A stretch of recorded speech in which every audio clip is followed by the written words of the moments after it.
Ladies and gentlemen, welcome back to another video on the Rave Green TV YouTube channel. And today we got something special for you. It's one of our first ever YouTube member specific special videos. Basically, if you guys aren't familiar, our YouTube membership, the members get to ask us questions, and every single month we make a special YouTube video on the questions that they might have. It could be Sounder related, world football related, it could be related about anything. All right. And we'll make a video answering it. So that's what we're here to do today. And I'm joined by J Ross, who long time no see, buddy. It's been a while. We all missed you on the channel. We've been wondering where you've been. And it's good to have you back finally. Yeah, been busy, been away for a bit, but I'm happy to be back, get started, and answer some mailbag questions, see what you guys wanted to talk about, and Brody, I guess, get us underway. So the first question that we have that we're going to make a video on today is from Barry.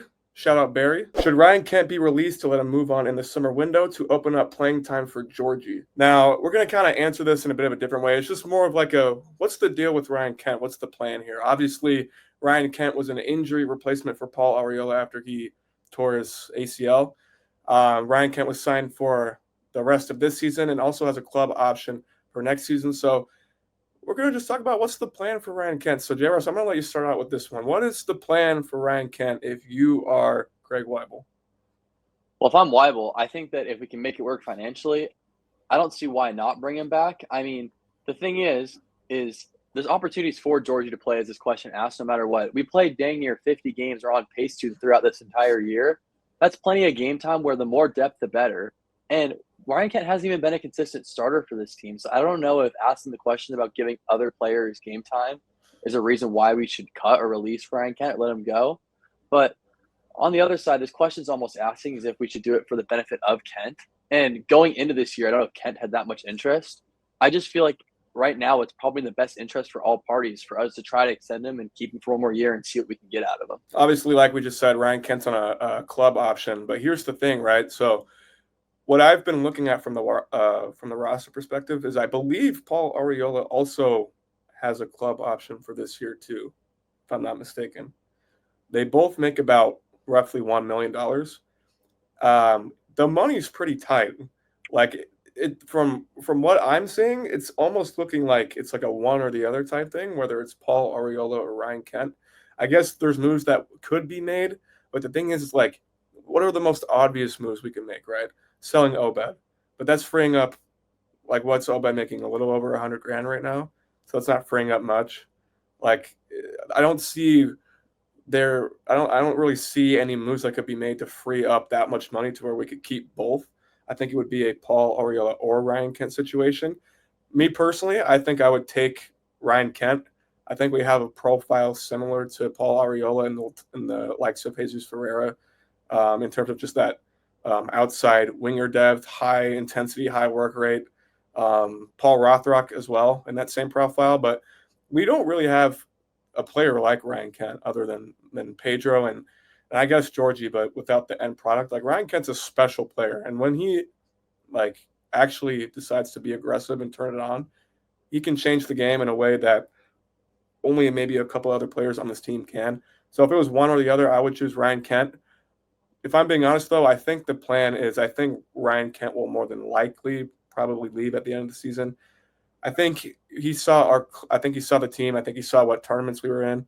He saw that as an opportunity to get eyes on him to go back to Europe, is what it sounds like. So I think ultimately Ryan Kent probably won't be in our plans. And I think all in all, even if Kent wanted to stay, I have a sneaky suspicion that the club would prefer Paul Arriola over Ryan Kent. So I think either way, I think Ryan Kent will probably leave. But me personally, I would keep him. Yeah, I have a similar opinion. I think that I do have a sneaky suspicion that he will leave, but I don't know if I fully agree with the whole idea that there's the salary cap limits us from keeping him. I just feel like in this current era of MLS, there's so many ways to circumvent the cap where it's like really so many ways around it. I mean, you see Inter Miami doing all these moves that don't really make sense with current roster restrictions in MLS, where I feel like it wouldn't be that much of effort to get Kent under the salary cap for the Sounders, especially if we get a big sale from Obed, being able to buy someone down a little bit. I just think there's so many avenues that we can take to easily get around it. Do I think the Sounders are going to do that? No, I kind of feel like the Kent was just sort of in hindsight now, just an immediate reaction to Ariola being injured, which we already knew. And even in the way we've played Kent, it never seems like we fully committed to giving Ryan Kent, the reins on the wing. So I could definitely see the Sounders getting rid of him. But like you said, I agree with you. I would keep Ryan Kent. I think he offers something to this lineup, especially if we give him a little more freedom. We saw him before he went down hurt those last couple games before he got injured. When you give him freedom, let him get after players on the wing. He can get butts in seats. He can get the fan base excited, similar to Pedro. But, I guess we'll have to see what the Sounders plan, if it's the same or different than ours. I think, honestly, the plan, and I actually would honestly be more than happy with this. Let's say everything in this scenario goes well. Ryan Kent is expected to be back before the end of the regular season per Brian Schmetzer. This could just be like a storybook, like Victor Rodriguez, cult hero type ending, which I would be perfectly fine with. Let's say Ryan Kent comes back, he gets more game time. Brian Schmetzer lets him play with the freedom, the aggressiveness that we know Ryan Kent can produce with, and he just comes in the playoffs and just tears it up. Maybe gets us a goal or an assist where we absolutely need it most. Helps us, advance in the playoffs and hopefully to an MLS Cup win. And then that's that. Call it a wrap. I mean, I would be cool with that, honestly. 100%.